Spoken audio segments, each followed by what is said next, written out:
Қайырлы күн, қадірменді оқырмандар. 7 мамыр Отан қорғаушылар күні құтты болсын. Отан қорғаушы күні Қазақстан Республикасында 7 мамырда атап өтілетін мемлекеттік мереке.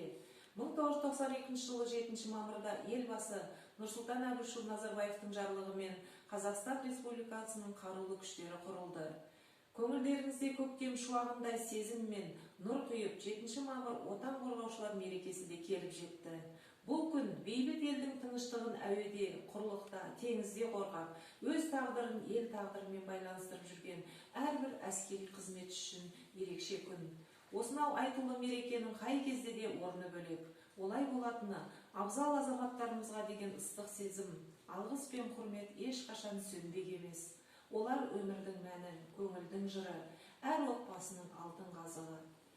Ел халқына шат-шадыман күлкімен тыныш өмір сыйлауда әскеріміздің атқарып жатқан қызметтері ұшан теңіз. Ер азаматтарымыздың орны әрқашанда бөлек. Олардың күш-жігеріне, ақыл-парасатына бүкіл әлем бағынған және бағынатта.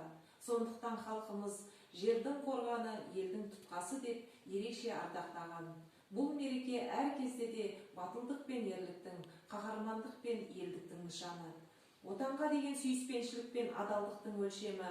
Ал құрметті ардагерлеріміз болашақ ұрпақтар үшін егеменді еліміздің тәуелсіздігін қорғаушылардың бәрі үшін жарқын үлгі болып қалары сөзсіз. Армиямыздың айбынын асқақтататын сардарлар мен сарбаздарға қандай құрмет көрсетсек те жарасады. Аға ұрпақ пен жас буынның отанымызды қорғап, қызметте айтулы үлес қосқанын біз әрқашанда мақтан тұтамыз.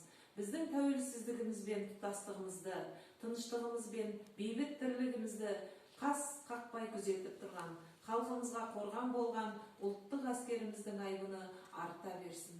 Мереке құтты болсын.